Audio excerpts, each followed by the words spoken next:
Proklamasi.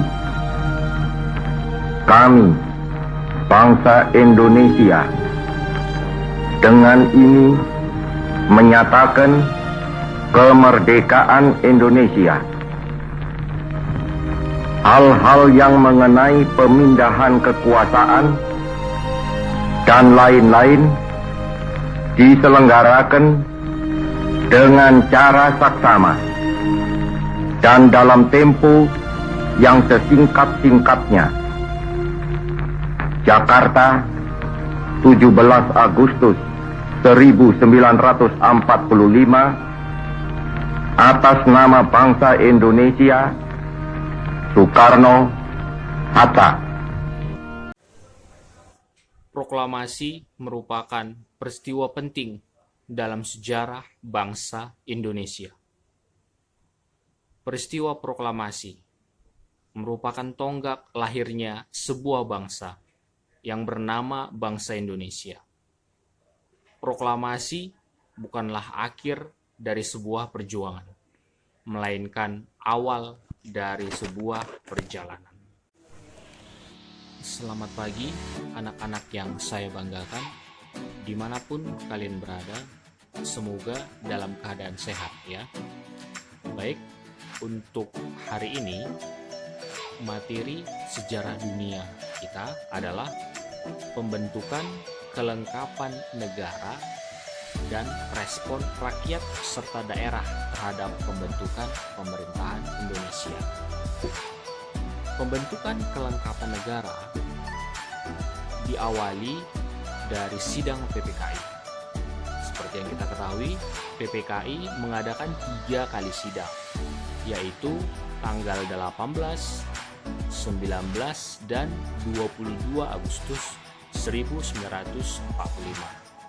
Dari ketiga sidang tersebut, PPKI menghasilkan banyak sekali keputusan dan juga rancangan-rancangan yang akan digunakan untuk kelengkapan negara kita, yaitu negara Indonesia.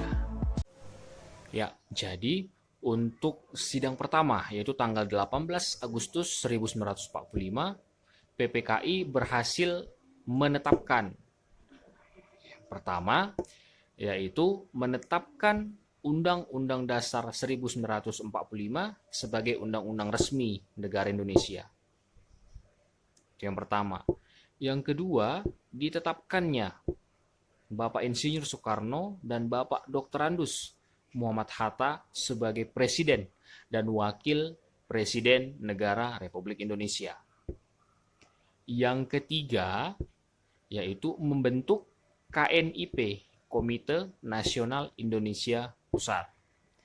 Ini bertugas untuk membantu Presiden. Jadi kalau kita kaitkan ke sekarang, itu ibarat MPR dan DPR. Itu 3 ketetapan dari sidang yang pertama. Untuk sidang yang kedua, yaitu tanggal 19 Agustus 1945, ini PPKI berhasil menghasilkan dan menetapkan 12 kementerian. Jadi kementerian ini tugasnya adalah untuk membantu pekerjaan presiden ya anak-anak. Yang kedua,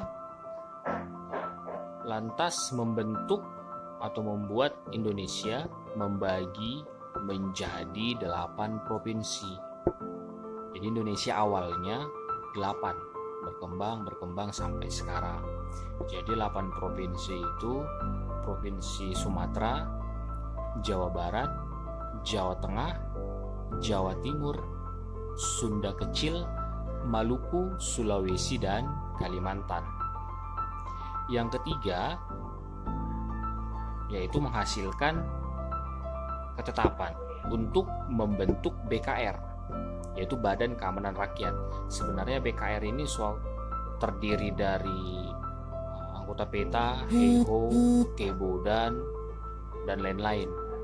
Jadi BKR ini terdiri dari laskar-laskar perjuangan yang bersatu untuk melawan sekutu dan nikah pada saat itu. Tapi BKR dinilai kurang efektif karena Laskar Perjuangan pada saat itu berjuang sendiri-sendiri dan tidak ada komando.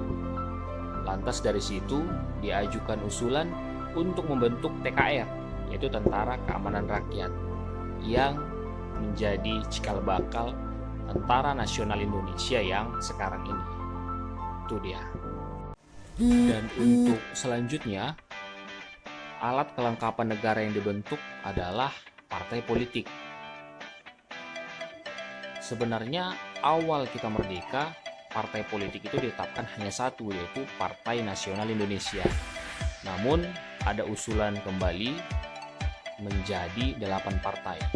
Jadi awalnya 1 PNI lalu berkembang menjadi 8 partai dengan sistem kabinet presidensial. Itu kelengkapan negara yang dibentuk di awal, lebih tepatnya setelah proklamasi kemerdekaan Indonesia. Dan respon masyarakat, khususnya pemuda, sangat antusias, yaitu mereka berusaha menyebarluaskan berita proklamasi ke seluruh penjuru Nusantara. Dan juga respon dari daerah pada saat itu juga sangat antusias untuk mendukung Indonesia. Saya contohkan satu, yaitu Sri Sultan Hamengkubuwono yang ke-9, yang mendukung bahkan menginginkan wilayah Yogyakarta masuk ke dalam daerah istimewa negara Republik Indonesia sampai sekarang tentunya. Tuh, ya, jadi itu penjelasan singkat dari saya. Nanti selesai video ini saya akan berikan